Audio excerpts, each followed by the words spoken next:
Vamos dar continuidade às nossas aulas.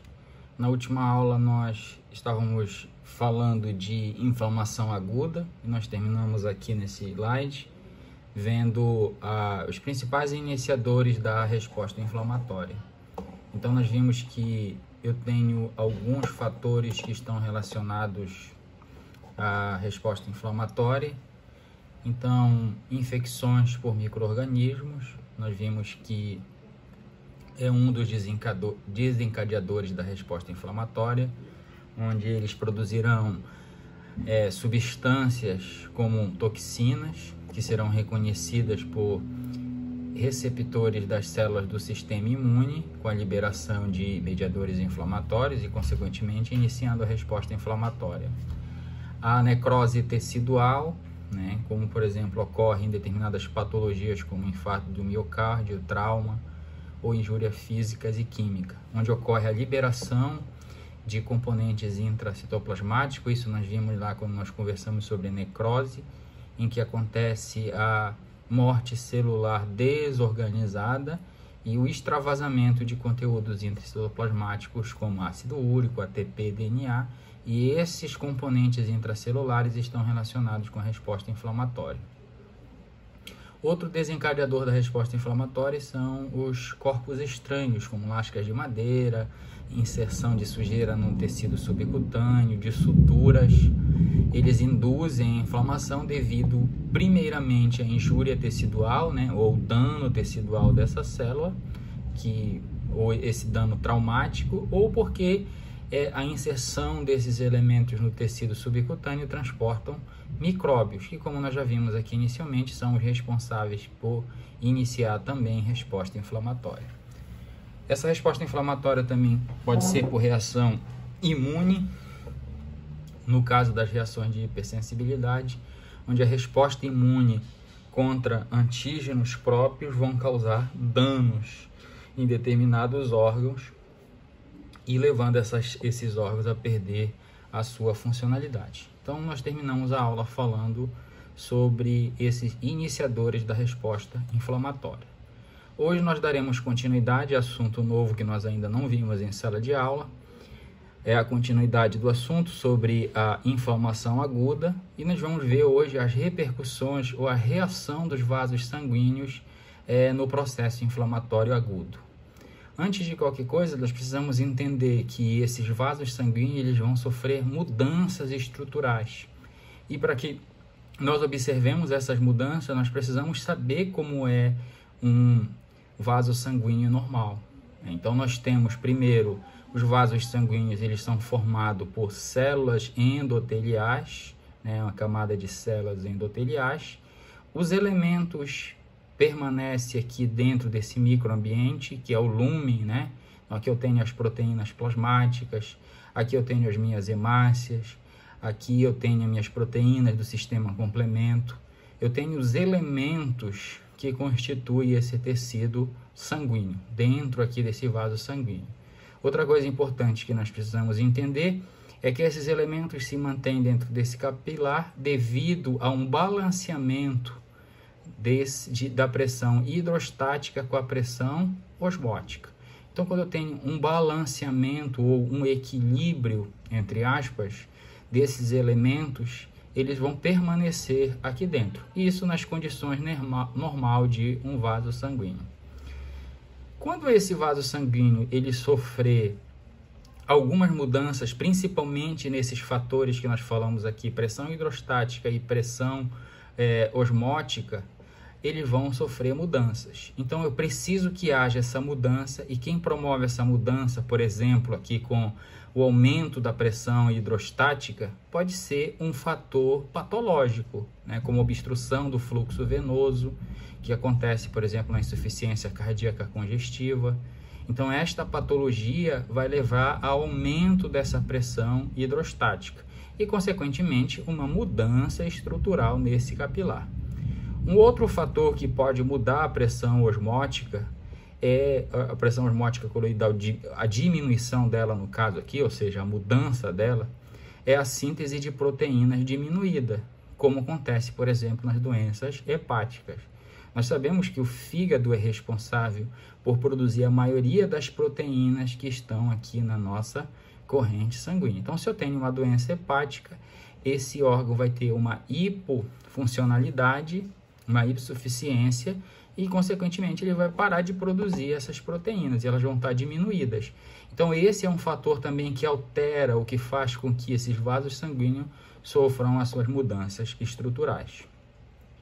A perda de proteínas aumentada também, como acontece na doença renal, né? Então, não esqueçam que o que faz a filtração desses elementos sanguíneos aqui são os rins. Então, se eu tenho uma doença renal, a perda de funcionalidade do rim, ele pode fazer com que eu perca essas proteínas que, num estado normal, permaneceriam na corrente sanguínea. E isso também vai promover uma alteração. E essa alteração aqui do capilar sanguíneo vai fazer com que eu tenha ou a perda desses elementos plasmáticos, dessas proteínas plasmáticas, ou, como acontece aqui na doença renal, ou eu vou ter o extravasamento, né, de líquido, que eu vou observar. Então, o líquido passando da corrente sanguínea ou do interior do vaso para o ambiente tecidual. A gente chama de extravasamento de líquido. Isso, quando há o extravasamento de líquido, eu chamo de transsudato. Outra situação que acontece principalmente nos processos inflamatórios é a exsudação. A exsudação já é o extravasamento de líquidos e proteínas. Então vejam que aqui as células endoteliais elas permanecem íntegras, né? Elas não estão danificadas, apenas há o extravasamento do líquido através dessas adesões celulares que ainda estão também preservadas. O que aconteceu aqui foi apenas o aumento, por exemplo, de pressão, fazendo com que esse líquido extravasasse do capilar para o ambiente tecidual. Aqui no caso do exudato vai acontecer o afrouxamento desse endotélio e, consequentemente, a passagem. Agora, não somente do líquido, mas também de outros componentes, como as proteínas. O que é que causa isso? Vasodilatação, né, por um aumento de uma pressão aqui, dessas mudanças, dessa pressão que antes estavam em equilíbrio. Vasodilatação, estase, que é o fluxo sanguíneo diminuído neste ambiente, promove também essa abertura desse endotélio e o extravasamento de líquido e proteínas para o ambiente tecidual, né? Então, esse aumento desse espaço endotelial, ele acontece principalmente aqui nos processos inflamatórios. Então, isso é o que está acontecendo lá no vaso sanguíneo, né? Essas mudanças estruturais. Quando isto é fisiológico, ele visa maximizar o fluxo de componentes plasmáticos para o local da injúria, né? Que é o que acontece aqui na exudação. Uma inflamação, como nós já vimos, ele é um processo fisiológico, inclusive de reparo tecidual, inclusive de detenção ou o bloqueamento de um processo infeccioso, por exemplo, por um micro-organismo.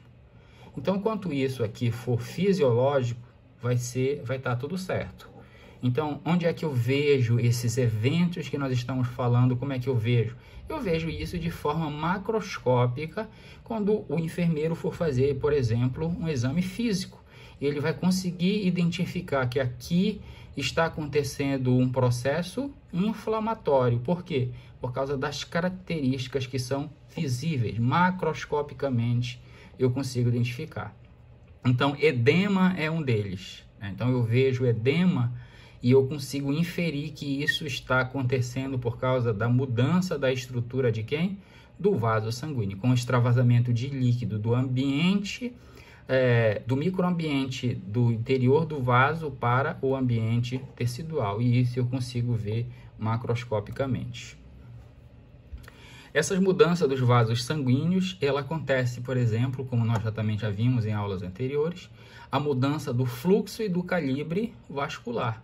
E isso ocorre logo após a injúria. Então, precisou de elementos do sistema imunológico, algum fator foi produzido e que estimulou essa mudança nos vasos sanguíneos. Isso é com o objetivo de aumentar o fluxo e o calibre vascular para que elementos do sistema imunológico, por exemplo, sejam levados para esse local. Como é que eu vejo isso daqui? Eu vejo através da vasodilatação. Então, esse aumento de fluxo é devido à vasodilatação. Então, aumenta o fluxo sanguíneo e eu vejo isso como característica macroscópica. Por que eu sei que os vasos sanguíneos estão com o seu fluxo sanguíneo aumentado? Porque eu vejo eritema no local onde está ocorrendo esse processo infeccioso. A permeabilidade, como nós já vimos, ela modifica também. Então, a permeabilidade é o extravasamento do fluido rico em proteínas para o tecido extravascular. Como nós vimos na figura anterior, os componentes do sangue, eles atravessam o endotélio e passam para o ambiente tecidual, através desse fator que a gente chama de permeabilidade. O que é que influencia nessa permeabilidade? A lentificação do fluxo sanguíneo, que é a estase que nós vimos, né? Então, quando tem uma lentificação do fluxo sanguíneo, eu tenho um aumento de pressão e um aumento de diâmetro do vaso, com consequente perda do fluido, que sai do capilar sanguíneo e passa para o tecido. Ao aumento da viscosidade do sangue, isso contribui para a permeabilidade. A estase, como nós já falamos, que é o acúmulo de hemácias e que leva à dilatação dos vasos. E esses fatores, eles levam ao que a gente chama de congestão vascular, que a gente verifica macroscopicamente como rubor tecidual, que é o que a gente verifica também num ambiente, num sítio onde esteja ocorrendo um processo inflamatório. A permeabilidade vascular aumentada leva a esse extravasamento, como nós vimos.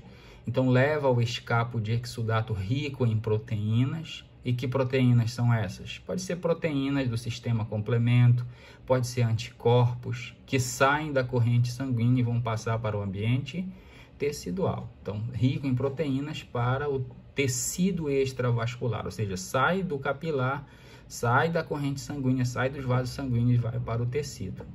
Quando há o extravasamento de líquidos e desses componentes, nós verificamos macroscopicamente, né, quando vamos fazer o exame desse paciente, a presença de edema. Então, rubor, edema são características de processos inflamatórios acontecendo naquele local, naquele sítio onde nós estamos observando. A contração dessas células endoteliais, então como é que vai fazer esse extravasamento? Nós vimos que num capilar ou num vaso sanguíneo normal, eu tenho meus elementos preservados, né? Então, as minhas células endoteliais perfeitas aqui, fazendo as suas adesões celulares sem problema nenhum. Dentro do capilar ou na luz do vaso, eu tenho as minhas proteínas plasmáticas, eu tenho as minhas células do sistema imunológico presentes aqui, dentro deste microambiente, né? Não estão extravasando, não estão passando deste ambiente para o ambiente tecidual. Quando acontece essa contração das células, é porque tem um mecanismo, é porque tem uma mudança ambiental que está estimulando a mudança deste vaso sanguíneo. Então, o mecanismo mais comum de extravasamento vascular, ele é mediado, né, por algumas substâncias, como a histamina, bradicinina, leucotrienos. Quem produz essas substâncias? Células do sistema imunológico. Então, essas células, elas vão produzir essas substâncias para fazer a alteração do endotélio do vaso sanguíneo.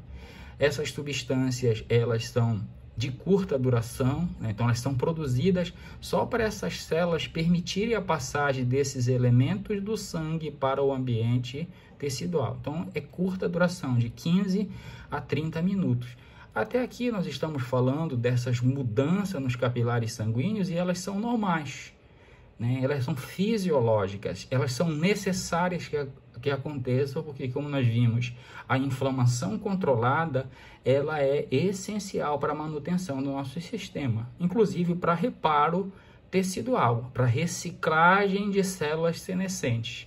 Então, a inflamação fisiológica, ela é normal. O problema é quando ela é descontrolada, quando ela é exacerbada, como acontece em processos patológicos, como, por exemplo, a queimaduras. E que essa estimulação, que esse extravasamento de conteúdos da corrente sanguínea, ela acontece de forma descontrolada. Então, na questão das queimaduras, da exposição a toxinas bacterianas, elas vão durar horas e dias. Então isso é descontrolado, isso leva a um desequilíbrio aqui e isso já não é mais fisiológico, isso é patológico. Então, onde é que ocorre a retração dessas células endoteliais? Ocorre principalmente nas vênulas. São induzidas de forma normal pelas células do sistema imunológico, que produzem histamina, óxido nítrico e outros mediadores, e ela é rápida e de vida curta. Então, aqui nós vemos uma imagem de uma retração de célula endotelial acontecendo de forma fisiológica. Agora, eu posso ter de forma patológica. Então, essa reação dos vasos, a inflamação aguda, mas agora produzindo algo patológico, como uma injúria endotelial. Então, a gente já vê aqui que o endotélio, ou seja, as células constituintes dos vasos sanguíneos, elas estão danificadas, elas sofreram injúria, que é a injúria endotelial. Então, essa injúria ela ocorre por um dano direto do endotélio, né, resultando em necrose, e nós precisamos desse termo aqui nesse momento. Nós já sabemos que a necrose é uma morte celular descontrolada, desorganizada. Então aqui, quem promove isso daqui é uma mudança. Então quem leva a necrose é um fator ambiental abrupto, isso nós já vimos, desorganizado. Então queimaduras, micro-organismos que danifiquem essa célula aqui, vai fazer com que isso não seja mais fisiológico e seja sim patológico. Então há um extravasamento inicia imediatamente e é mantido por longo período, levando ao dano a este endotélio. E se há dano ao endotélio, há o extravasamento desses conteúdos que estavam dentro da luz do vaso, no interior do vaso sanguíneo.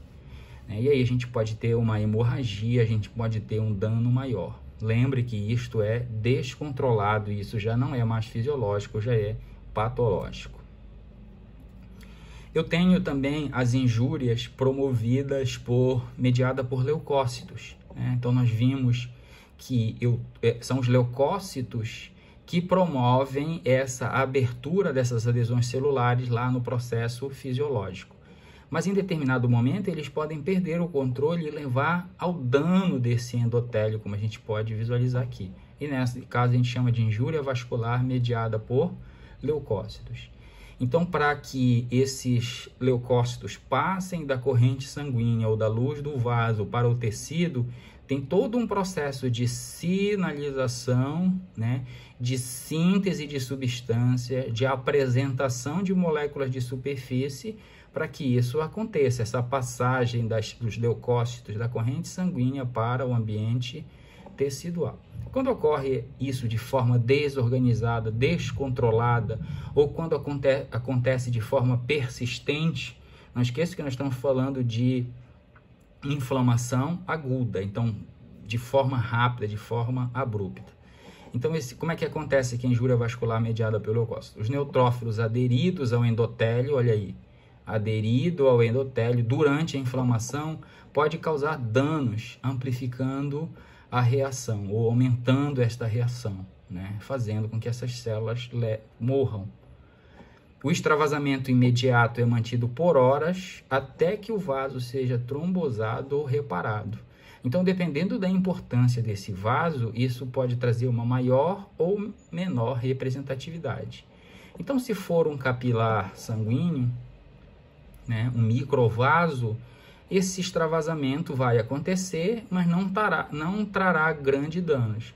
Agora, se for uma artéria, se for uma veia mais importante, esse extravasamento mantido, persistindo por horas, vai levar ao dano desse vaso e, consequentemente, o extravasamento de seu conteúdo. E, se ele for de grande importância, vai trazer lá as hemorragias que a gente vê nos nossos processos patológicos acontecendo. Então, esses danos aqui, eles podem ser causados pela própria célula do sistema imunológico, que antes fazia essa abertura aqui para a passagem do leucócito para o tecido de forma organizada. Agora ela está fazendo de forma desorganizada, de forma abrupta, ou com uma potência além do normal, né? De forma